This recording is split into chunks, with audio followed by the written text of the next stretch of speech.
దుర్యోధనుడు అంటే అతి భయంకరుడు, నీచుడు, దుర్మార్గుడు, ఎత్తుకు పై ఎత్తు వేసే దుష్టుడుగా చెప్పుకుంటాం. మహాభారతంలో దుర్యోధనుడు విలన్, కానీ కొందరికి హీరో. తెలుగు వాళ్లకు మహానటుడు ఎన్టీఆర్కు దుర్యోధన పాత్ర అంటే చాలా ఇష్టం. దుర్యోధనుడిని కుల వ్యవస్థ వ్యతిరేకించే ఓ గొప్ప సంఘ సంస్కర్తగా చూపారు దానవీర శూరకర్ణ సినిమాలో. ఎంత మాట ఎంత మాట! ఇది ఛాత్ర పరీక్ష గాని క్షత్రియ పరీక్ష కాదే, కాదు కాకూడదు. ఇది కుల పరీక్ష ఎందువా? నీ తండ్రి భరద్వాజుని జననమెట్టింది. పేరు కర్ణునిదే అయినా కథంతా దుర్యోధనుని మీదే సాగుతుంది. దుర్యోధనుడే హైలైట్ అవుతాడు. దుర్యోధనునికి గమ్మత్తుగా సినిమాలో ఓ డ్యూయట్ కూడా పెట్టారు. చిత్రం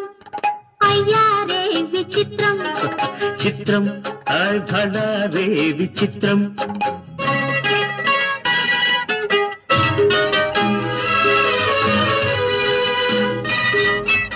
ఎన్టీఆర్ తరహాలో కేరళలో చాలా మంది దుర్యోధన భక్తులున్నారు.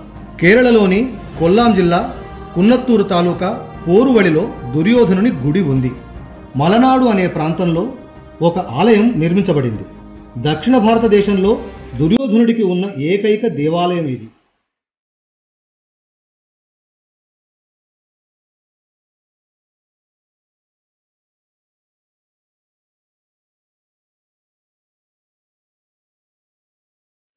మలయాళంలో మల అంటే కొండ, నాడ అంటే దేవాలయం, కొండపైన దేవాలయం అని అర్థం.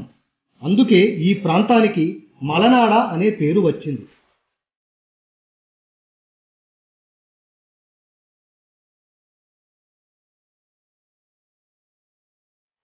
ఇక్కడ ఉండే గుడిలో దుర్యోధనుడు నిత్య పూజలు అందుకుంటాడు. ఏటా ఉత్సవాలు కూడా జరుగుతాయి. ఈ ప్రాచీన ఆలయంలో విగ్రహాల వంటివి ఏవీ ఉండవు.